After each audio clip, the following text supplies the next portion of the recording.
This conference will now be recorded. Hey, everybody. It's 1 o'clock on Tuesday, so it's time for our Monday through Thursday 1 p.m. podcast. I very much enjoy doing these podcasts. If you've been with us for a while, you know that what we're doing is going through the FDA citizen petition page by page and explaining the information that's in there. And there's an enormous amount of information that's in there. And yesterday in the broadcast, we went over, at least we mentioned 3 studies. The Dell study from 1990, the Chang study from 1990, and the Kinebaum study from 1998. And here's what you need to know about those 3 studies. Okay. Dell, with his own eyes, witnessed the loss of control of the nerve going into the adrenal gland. Okay, Dell saw it with his own eyes. These were opioid dependent mice. He gave them Narcan and put them immediately into withdrawal. Narcan is naloxone. And they were cut open. He had little voltmeters on their nerves, and what he witnessed was a 400% surge in the activity in the nerve that controls the adrenal gland.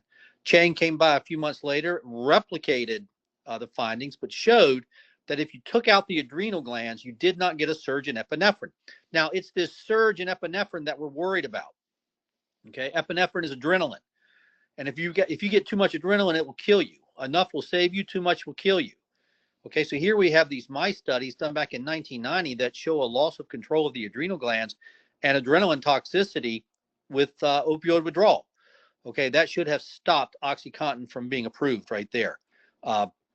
And then in 1998, Kinebaum comes along and gets 11 volunteers from the local methadone clinic, puts them to sleep with anesthesia, gives them, again, Narcan, naloxone, puts them into withdrawal, and sees a 30-fold surge in epinephrine levels.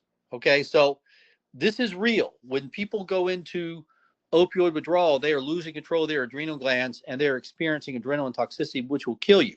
Now, we saw it in the mice, and you may say, well, that was in the mice. It's not in the humans. We saw it in the mice in Dell and Chang, but then we saw it in the humans with Kinebaum. So this is real. But in all 3 studies, if you notice, Dell gave naloxone, Chang gave naloxone, and Kinebaum gave naloxone. So it left the question, if is it the naloxone or is it the withdrawal? And so the next study would obviously be to get human volunteers, allow them to voluntarily stop their opioids, become sick, and draw their blood levels and see if you see adrenaline toxicity.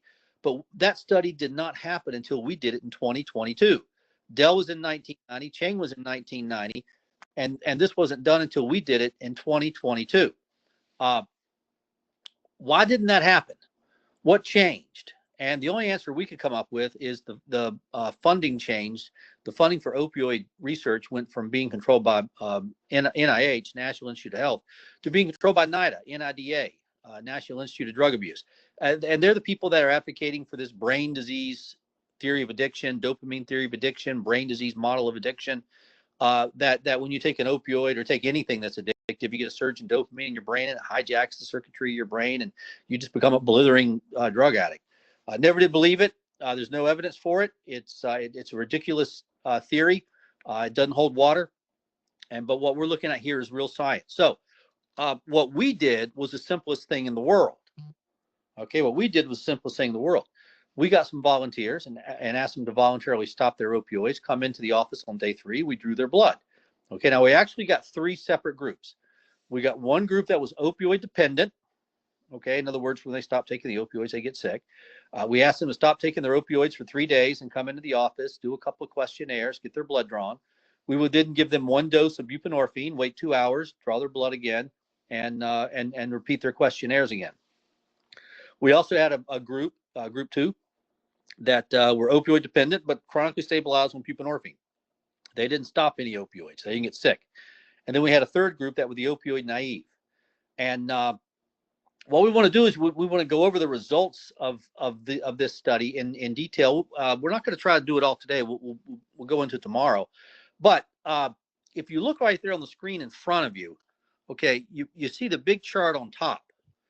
Okay, now we're going to go over this in detail again tomorrow, so don't feel like you have to get all this today. And we actually put abnormal findings in gray so you can quickly look at it. What you see on top is a lot of gray. What you see on the bottom is no gray. Okay, on top are 15 individuals who are opioid dependent. In other words, when they stop taking the opioids, they get sick.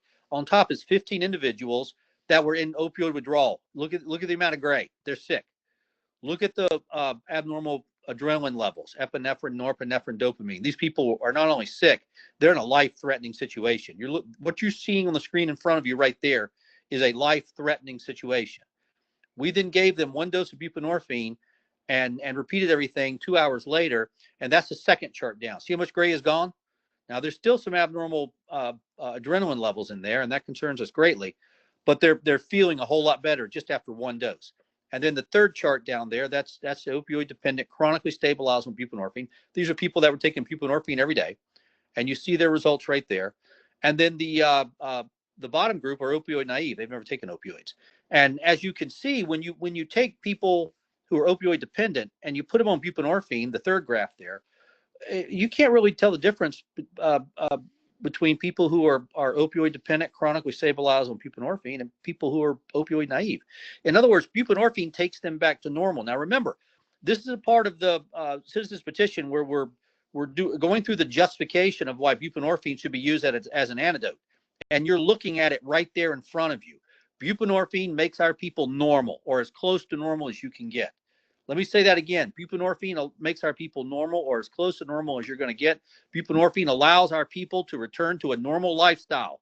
They're not out buying fentanyl. They're not out buying heroin. They're not sick. They're not at risk of death from an overdose. And they're as close to normal as you can get them. This is the justification for buprenorphine. We're going to hold here today. We'll pick up here tomorrow. We're going to go through these catecholamine levels in more detail. And again, my name is Dr. Doug Smith. Please post this video, this podcast on your social media and everybody else's social media. Please like and subscribe to us, and we will be back tomorrow. Thank you.